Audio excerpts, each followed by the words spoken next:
Welcome to Disrupted. I'm Kalila Brown-Dean. From hip-hop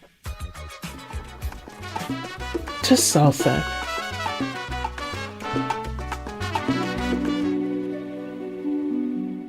to ballet, dance spans cultures, countries, and centuries.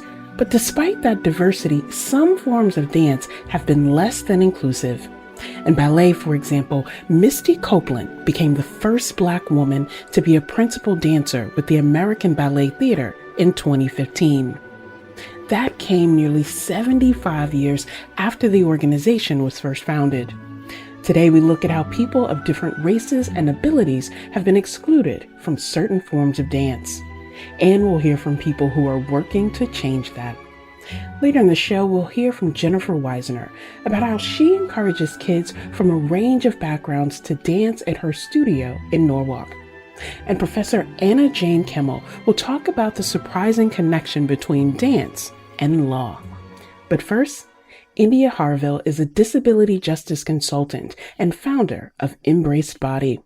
Embraced Body offers consulting that centers disability justice through methods that include art and movement. India, welcome to Disrupted. Thank you so much for having me. Let's talk about this group that you founded and created of Embraced Body. And the info on your group talks about centering embodied disability justice practice for collective healing. Share with our listeners what that means as a mantra, but also a commitment for Embraced Body.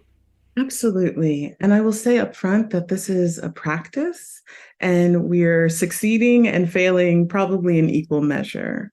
But the aim of our work is to think about the principles of disability justice, which include things like recognizing our wholeness and practicing interdependence, and not just thinking about them intellectually, but really having them be in our bodies through how we dance together, through how we even have lunch together, and in all of the ways that we engage in our work, that we're centering the values that are most important to us and that are contrary to white supremacy culture, contrary to cishet patriarchy. So we're really trying to undo what we've learned and embodied over our lifetimes and practice this new thing. The body is deeply personal. It's deeply sacred. It is this individual experience. And yet it is also in relation to, in context with, in concert with other people. How does carving out this space where people can experience together and be able to support together, how does that fit into the broader process of collective healing that you support?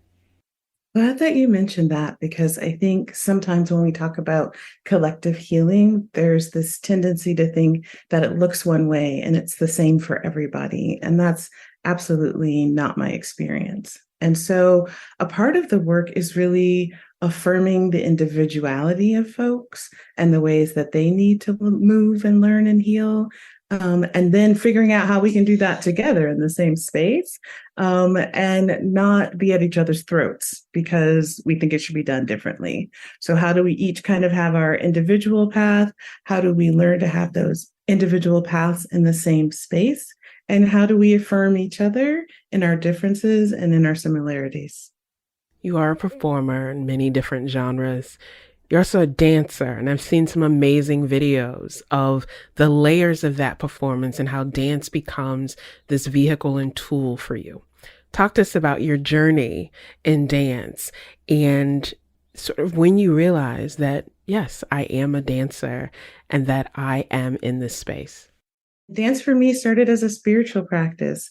It was the way I made sense of the world. It was the way I made sense of my own body and my emotions.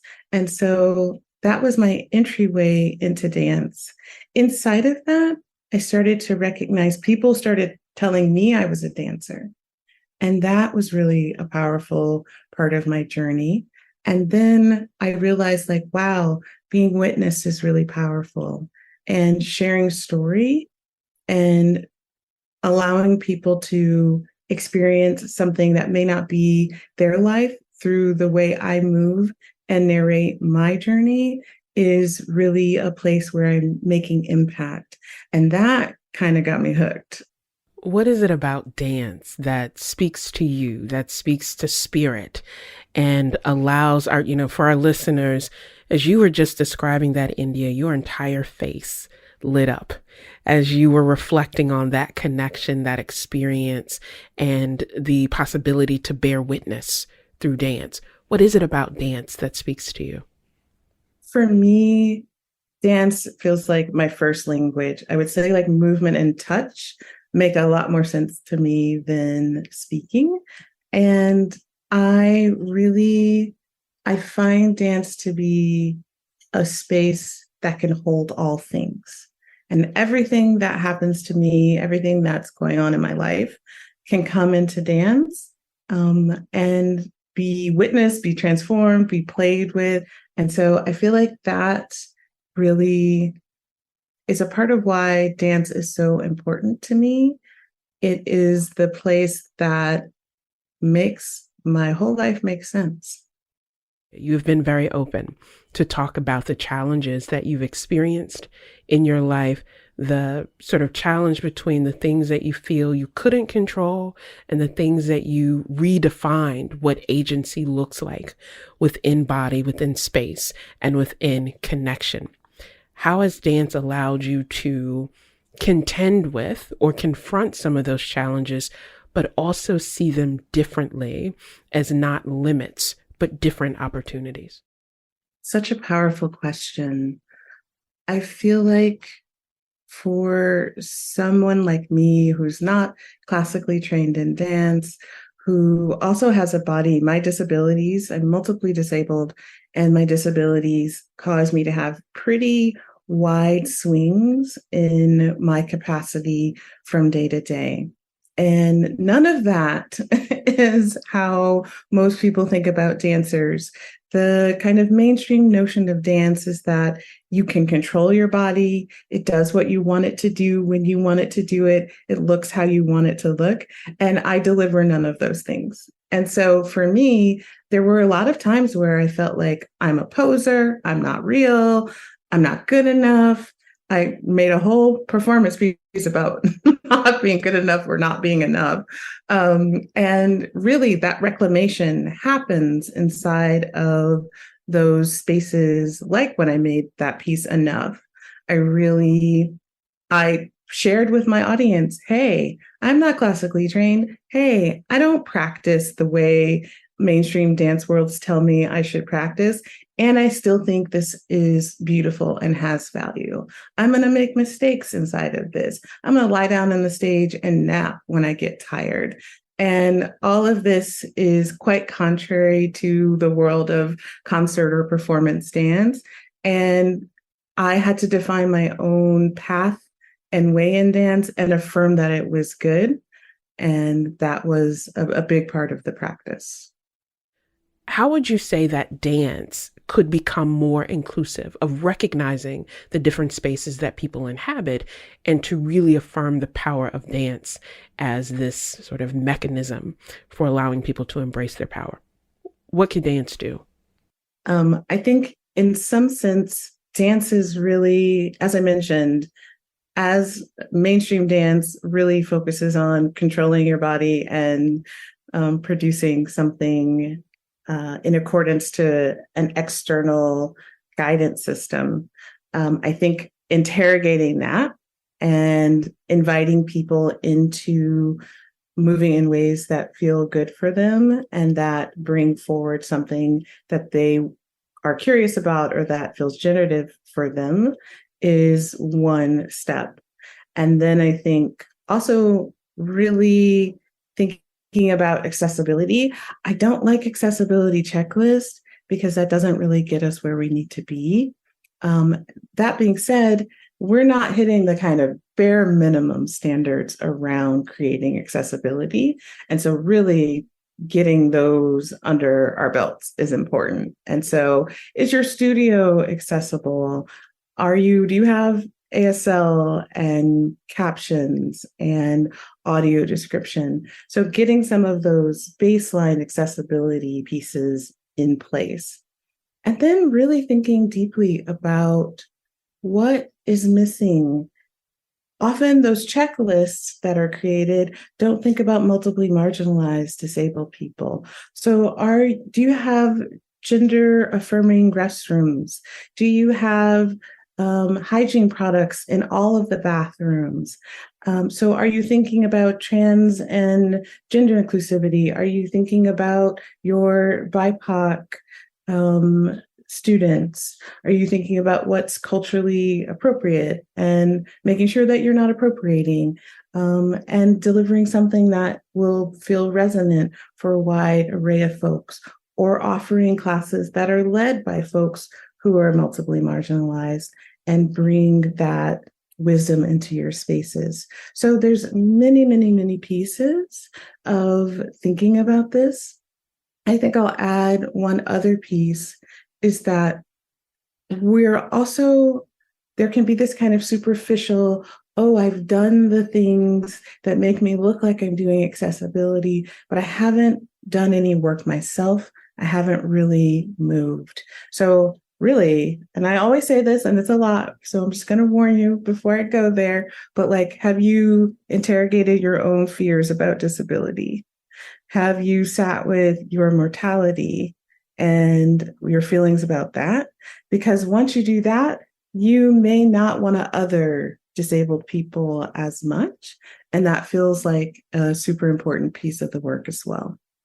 As I'm listening to you, I'm thinking about the ways that doing that internal work makes people uncomfortable. But that is the only way that meaningful change and progress can happen, when we decenter ourselves and our comfort and think collectively, what does it mean to be invited into a space but not included in the space, not to be seen in the space and valued and heard?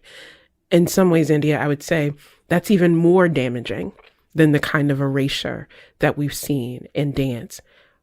With all of that said, are you seeing progress? Are there signs and signals of change that give you hope that we're not where we need to be or should be, but we at least recognize we have to go down a different path? Are you seeing any hope in that way? Do I see glimmers of hope? Absolutely. Are there small inroads? Are there places where there is shift happening? Yes. Do I see that across the country? No. Do I see that consistently and with rigor? Not yet. And so I don't think my hope is born of the change that I'm seeing. I think it's born of knowing what is possible and what we're fighting for. And sometimes it feels quite challenging. I do not see the widespread change that I would really like to see. A lot of our listeners consider themselves patrons and supporters of the arts. They love dance, want to be able to be supportive, but to also be thoughtful in their support. What are some takeaways that you would give to people who are not as performers, but maybe as patrons, of ways that we can help be a part of changing the conversation and changing the action, so that it's not about just accepting the crumbs, but really thinking inclusively and sustainably how we move this forward? There's a lot of power in numbers. And when disabled people are clamoring for something, our numbers may not always reach the volume where people are compelled to listen. And unfortunately, living in capitalism, consumer dollars and number of people behind something make a huge difference. So I appreciate that your listeners are mindful, and it's really important when you start to take action that you are listening to multiply marginalized, disabled people and getting your guidance in how you're approaching it from the communities that are most impacted. That being said, something that would support us is if people broadly started saying, hey, no, I'm not deaf. I'm really curious, though, why you don't have ASL at these performances. Because if it's just the deaf people doing that work, it's a lot harder to move things along. So we need everyone to be a part of the conversation around a commitment to accessibility matters to me, whether or not I'm utilizing the services. And what I'm hearing as I've built relationship, because that piece gets skipped, I've built relationship with disabled people in this community. And the word on the street is we want to have audio description. And I support that as well. That's incredibly powerful to help push things along. I'd also say being in relationship with disabled communities and going and supporting disabled dancers, and really, again, always thinking about multiply marginalized communities as well. So learning about the dance that's being created by queer and trans BIPOC folks, and seeing with disabilities and seeing like what that work looks like, what we're thinking about, the things that we think are important, and having that inform how you engage with other institutions and try and push what's happening in the world of dance. Relationship, respect, learning, and engagement. India Harville is a disability justice consultant and also founder of Embraced Body. India, thank you so much for joining us. Thank you so much. It's been such a pleasure. Coming up, Jennifer Wiesner talks about inclusivity at her dance studio in Norwalk, and Anna Jayne Kimmel will talk about the connection between dance and law. This is Disrupted. We'll be right back. Welcome back to Disrupted. I'm Kalila Brown-Dean. This hour, we're taking a look at some of the ways that people are creating more opportunities within the world of dance. One of the people doing that right here in Connecticut is Jennifer Wiesner. She's owner of Studio Arte. It's a Norwalk dance studio that offers classes in a range of styles. Studio Arte has helped me become a better dancer because of their tight-knit community. Well, the first day, I know nothing. And then when I keep going, I learned a new and more new things. What I really like most about dancing is that it takes me away to a different world. It lets me calm myself. It helps me understand more about my dad when he was young, because he lived in Colombia and he used to dance.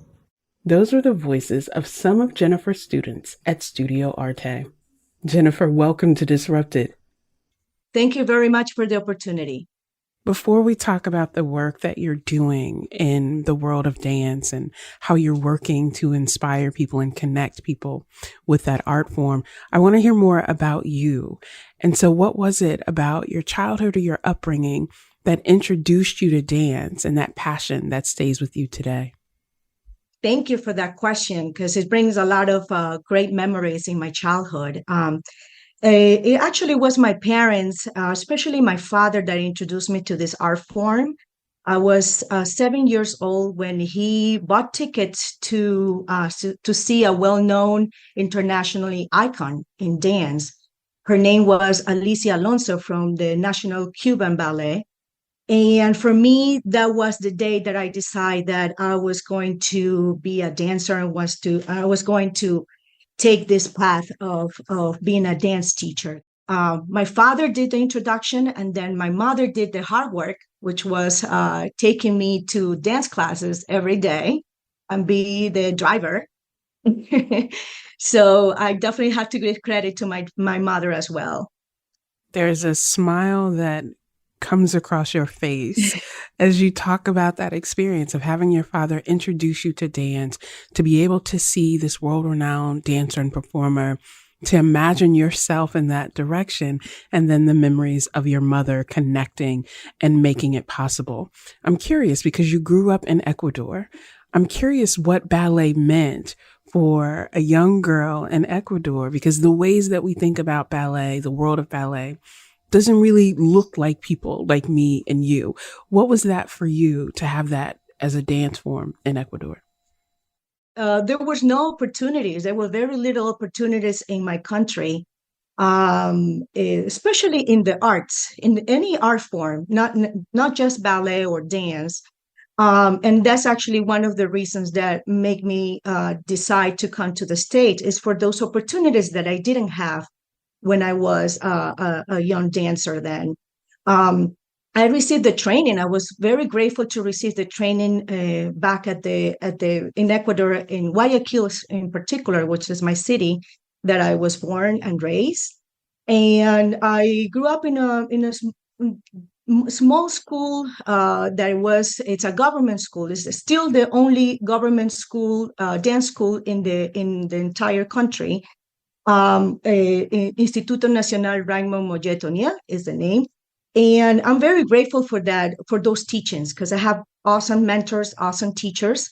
But we're very limited in terms of knowledge, in terms of capabilities, in terms of everything. There was a lack of resources, especially economic. But we made it, and the institution made it possible for those young dancers that saw in dance a dream that we wanted to fulfill in life. So that was my life back in my country, where there was limited resources, but still they have a very rigorous dance curriculum, which I'm very appreciative of that. And I studied 10 consecutive years of ballet. I remember that we started in a small room of 40 little girls. They were 7, 8 years old. And after 10 years, we only graduate 2. It was my classmate and myself. So that makes me extremely proud that I achieved that. Ballet is not for a lot of people. You have to really wanted to be a ballerina and learn the art form, and it was just great, but at the same time very limited in back in my country. And I know still like that. It still is like that. That's, I've been here for 21 years in the United States, and things here are a little different, but still limited, especially for Latino dancers. Let's talk about that transition, because as you mentioned, it was difficult in your country to pursue this dream, but there were still high expectations for you. You pursued this dance as part of your life and then came to the United States in 2001. It's always difficult to move to another country to have that transition, but particularly in the dance industry. What were some of the challenges that you faced as you came to the United States to pursue this dream? Yeah, there were so many challenges, including the language. But it was very different when you come here and try to interact with people in conversations and try to adapt to a different society than yours. So it was, at the beginning, was very tough and still tough. We have more opportunities than in our countries, but we don't have as many as opportunities. We have to create those opportunities on our own, and to do that path, to continue that path is very tough. I remember too, when I started at 27, when I came to the States, and I still was a dancer and wanted to get my training in jazz dance and ballet. I was the only Latina person in the entire room. So, and talking to people that are my team of people that work here at the school, that also are training in New York City, they're saying the same thing. They're just a very few of Latinx, Hispanics artists or dancer in this particular case that are there taking classes. So it's make me feel that, okay, we are progressing, but very little. We're not progressing as the way I wanted to see, that it's, a class full of Hispanics or Latinos. And that's one of the reasons that make me create my school, is because of that, because I didn't see the opportunities out there especially for the children. Sometimes to parents that come from our countries that have to make a living here in the States, the economic conditions, they struggle in their countries. They come here and they're still struggling. And both parents have to work to make a living in the States. So the least priority for them is dance classes. So I wanted to create that for them, something that it's affordable for them. It's an outlet for the children, and it's something that what they were doing in their countries, they can also continue doing in the States, and it's not something outrageous or something that I cannot achieve because I don't have the economic resources. I really appreciate that recognition that while new opportunities have been created by people like you who are opening your own studios and having that commitment to community, we think about New York City as being this wonderfully diverse place. We think about art as being an arena that can bring people together across difference and across cultures. What you're sharing is that even though we do have that sort of opening, it is still challenging for people coming to the US or living in the United States who want to retain their culture, who want to still be part of community and justify, as a former dance mom, justify the high cost of lessons. And how do you balance, I have to get to work and I have to get this kid to a studio? How then does your studio, Studio Arte, how do you promote increased access so that families who may think they can't afford it can really do that? So you're building the spaces that you may have wanted when you first came here. Yes. Once I noticed that there was no or very few opportunities for financial, let's sort of speak, financial aid for dance classes, I decided to create my own. I work as a nonprofit, being that I'm not a nonprofit. I don't receive any grants or any funding from any other outside sources. I just decide to do it on my own, with my own hands and with my own heart, just to give this opportunity to families. So the way we do it is like we offer a scholarship fund, scholarship application that parents and families can apply based on their income. And after we analyze their income and see their situations, so we have a small interview with the parent as well as with the student to see their interest in dance, we give them a scholarship. So that's how we do it. We offer full scholarship, and we also offer partial scholarship, depends of each situation. But it make me very proud as an Ecuadorian and as a artist to present this program to anyone that would like to come and study dance with us. So if I can contribute to that, and if I can provide a little bit of help to the family, for me, that's everything. That's everything. That's my philosophy in life, is just to help others. So I know that you have helped a lot of people through the work that you do at the studio. And in particular, you've helped single moms and families who are trying to create opportunities for their children, but just don't feel that they have the resources to be able to do that. Is there a story that sticks out to you where you say, this commitment to this young person is what helps me keep going, or seeing how they've pursued their passion? Is there a story that stands out to you? Yes, absolutely. We have given more than $150,000 in scholarships out there. We have a student, actually specifically a student, he's African American, who the mother, the family have 4 children, 4 boys. They can't afford, because each boy, its interest is in different activities. One is in soccer, the other one is in volleyball, the other one is I don't know what. And this little boy is interested in dance. We're so happy to know that we offer them a scholarship for this little boy. This little boy started in the month of, when we start class in the month of September, and finished with us in June. With a great performance. He was just superb. Everybody was roaring at the end of the year show. And mom's still grateful. And obviously, we're going to continue that scholarship to that little boy.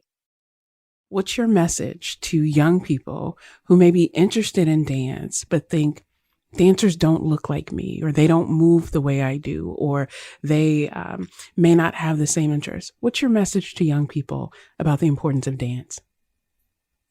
My message for them is always been the message that I give to all of our students, which is just pursue your dreams, no matter what, no matter your skin color, no matter your height, no matter your weight, no matter where you're coming from. If this is your dream, make sure you work for it, have excellent work ethics, have discipline, and everything will come to you. Everything is going to happen to you.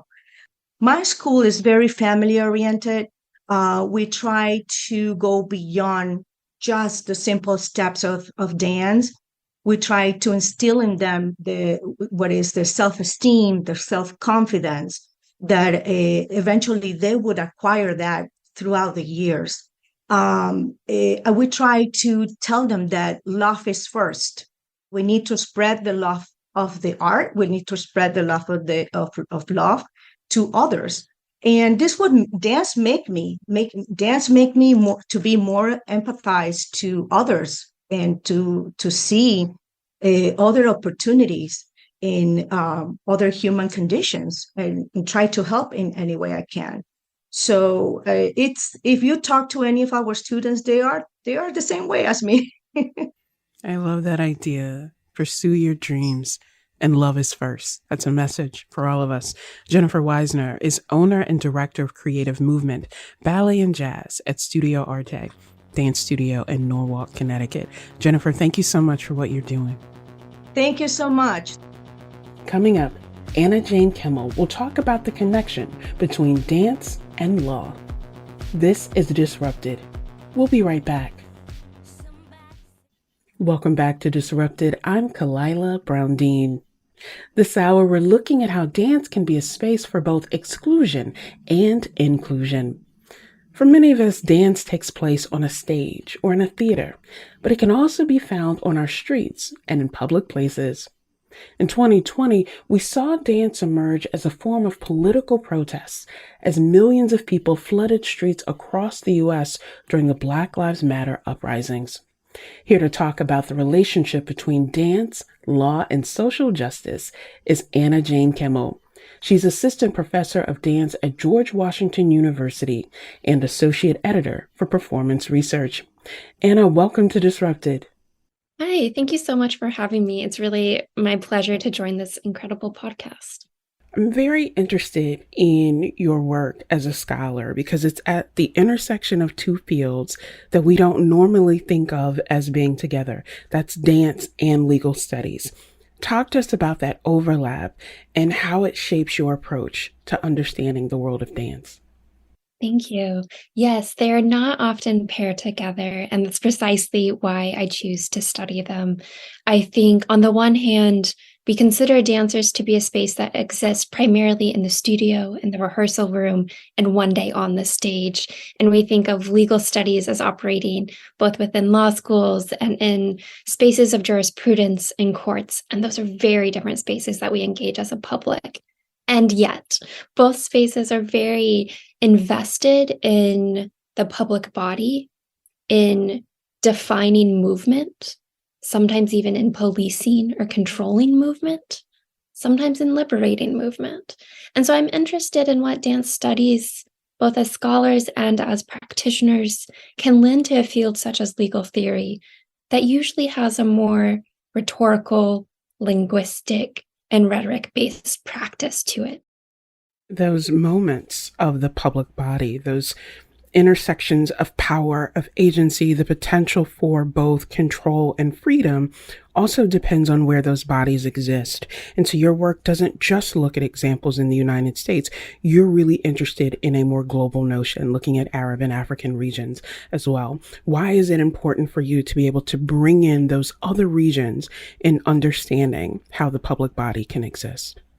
I think that's so important on a few lines. One, while attention towards policing, racialization and violence has taken a new public attention in the US. It is certainly not isolated to the US. And I think it does a disservice to the broader discourse if we only understand it as within an American context and only from within a particular lineage of histories of incarceration and slavery. I want to make this personal for a moment because of your background. You are a dancer, and, people often wonder, how do you come to these research questions? How do you get to the space of understanding the possibilities? And so how does your own background as a dancer, that experience, that appreciation, how does that then shape your approach to dance study as an academic and as a field of scholarship? I grew up in the dance studio since I was 4. It was always a space of both expressive freedom for me, but also a space where I learned comportment and discipline and really appreciated both ends of that spectrum.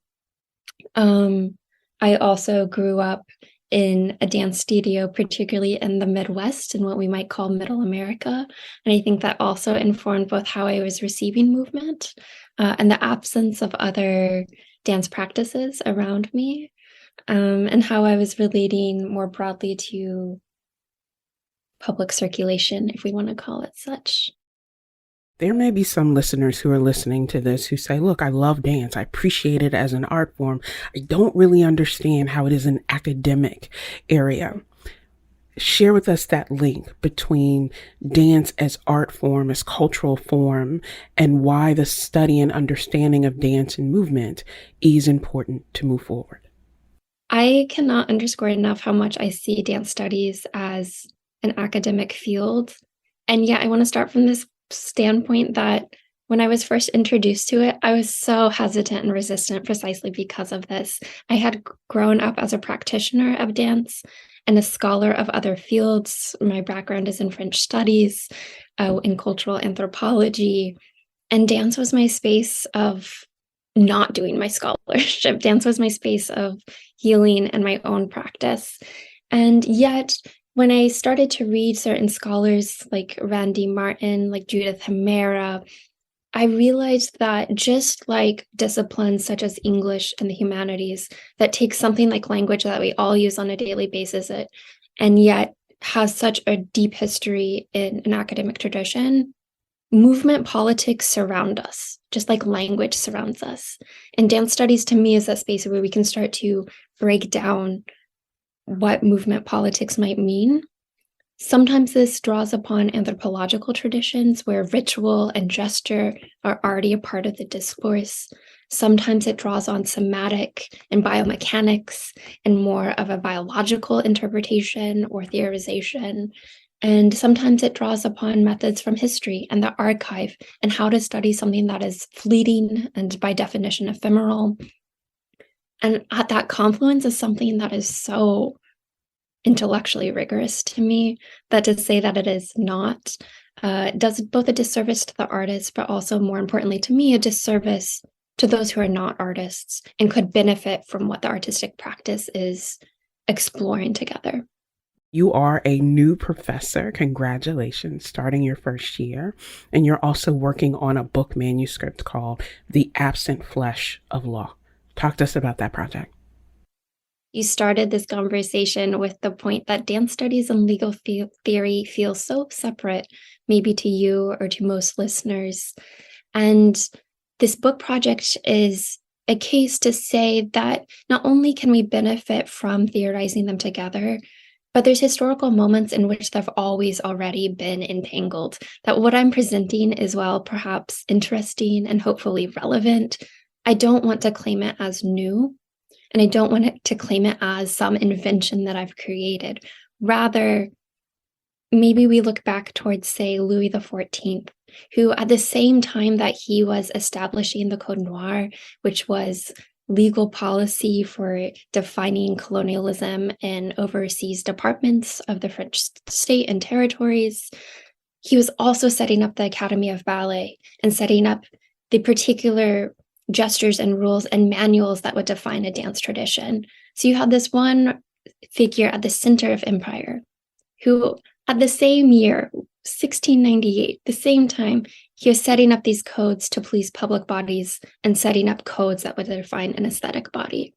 And so these have always been entangled histories. And I want to go back to these moments and say, since they started from the same point, how do they continue to inform one another? And what happens if we allow them to once again inform one another? You talked about that historical example. Take us back to 2020 and how some of those examples fit into, your belief that dance can complicate legal studies in powerful ways. There's this instance in Portland in which a figure came forward in the moment of protest and occupied space. You might recall this heightened kind of really moment is almost too short of a word. But she appeared forward and she was almost entirely naked. And she was named or kind of christened the Naked Athena in Portland as she approached a line of police officers, or at least people in very heavily armed kind of vestments. And she approached them in total nudity other than a face mask and a beanie. And she performed a series of gestures that many labeled as balletic. She was not deemed obscene. She was not deemed as disrupting public order along lines of public indecency. And I want to challenge in this moment why ballet operated as almost an armor in this instance, why it labeled her in a certain light of racialization, that she wasn't offensive, and that how somehow, in spite of all the public attention on these images, she wasn't deemed out of bounds. And this is one instance in which protest and race and ballet are in very literal entanglement in 2020 that I think merits more unpacking as to what happened in that instance. I want to give another example that is certainly very personal to me, given my background. And that was back in 2020 when there was a debate in Virginia, my home state, about the Robert E. Lee statue, whether it should be removed, whether it should be contextualized, and what the place of it is. And there were dancers who came to that space to protest in a very different way at a time when protest was becoming contentious in terms of counter-protesters. It has continued relevance as a new statue in honor of a Black legislator has gone up, and people have argued, why is that okay, but not Robert E. Lee? Putting aside the foolishness of comparing these two figures, in that example of protest in the form of dance in the body, I think it also matters who those dancers are in terms of the reception and how it goes viral. How does that fit into this context that you're mentioning of what we saw in Portland and what we've seen historically? That instance of dancers protesting at the base of a statue is so evocative for me, in part because politics aside, or personal narrative aside, of who individuals listening might want to see replicated or preserved in a statue. What this moment exemplifies to me is that somehow the statue, be it stone or bronze, is seen as legitimate state narrative in history. Whereas embodied memory performed by these dancers is seen as erasable, illegitimate, and perhaps not part of state narrative. And so in that instance, I was motivated to think through what are these differing categories of the archive that receive legitimacy or not, and how does dance studies interrupt this narrative that the only legitimate history is one which is written. And I think that they offered something really beautiful. For me, these were dancers, Ava Holloway and Kennedy George. I want to name them, and for the work that they were doing as young dancers, that really brought that to light. And that has taken on so many meanings now. The Mellon Foundation has created a whole series of grants and commissioned so many artworks and monuments that are based in movement in a post-2020 moment. And so I really want to also gesture towards that work that listeners can and should check out. Thinking about how major and groundbreaking it was that you could get toe shoes that were flesh colored for people of color, tights that were reflective of that tone. As you think about the work you're doing, you have a class called Intersectionality and the Politics of Ballet. What is it that you want us to know about dance as an art form, ballet as an art form, but also as a space of understanding? This class is taught, and I've taught it a few times now, to both dancers and non-dancers. And what I imagined it being has surpassed expectation, in part because what I realized it was really about was that challenging students' notion that something, an art form or otherwise, for which they have deep love, deep connection, maybe even nostalgia, it's not only that it can change and can still be that thing, but that it's always been changing, right? I get in this class conflict of students of all backgrounds that as much as they want to see ballet explode and open up and redefine itself, the question that they first start with is, how much can it change and still be ballet? And I want to push against that and say ballet of, if we want to go back to Louis XIV, is wildly different than what it is now. Toe shoes, as you just named, were not a thing when it began, right? It was not meant to have an audience. People were participating in it. It was predominantly a male activity. And it wasn't until the Romantic period that we really saw the female ballerina come. And it wasn't until the 20th century that it became really a hyper thin body that was exemplified. And it's always been changing. So we can continue to push that foreground and change who is included, who is uplifted, and who is seen as representing the epitome of what ballet is. And it can still be that thing for which we have nostalgia and joy and possibility embedded within it. One example I like to give, just kind of concretely, comes from a narrative that I heard from Phil Chen, who started the final bow for Yellowface, really thinking against Orientalism and ballet. And he likes to name that Swan Lake is perhaps one of the most established ballet narratives that the public might know, in which you have Odile and Odette, the white swan and the black swan, performing these roles. It wasn't usually so. It used to be a white swan and a yellow canary. And so we can think about Swan Lake wouldn't be the same if we didn't have the black swan. Well, we used to not have that. So these narratives can change, both narratives that are presented on stage, the histories that we're presenting through storytelling, and also the dancers who are not only allowed but welcomed and celebrated in those spaces can change, and it can still be ballet. So that's really what I want to push my students on, to convince them of this, that we don't have to treat something so preciously as if we adjust it, it's no longer this thing that we want to hold precious. One of the amazing powers of dance is its ability to be a space of reflection and to challenge what we hold sacred, but also challenge the assumptions around that. Anna Jayne Kimmel is Assistant Professor of Dance at George Washington University. Thank you so much for joining us. Thank you so much for having me. It's been my pleasure.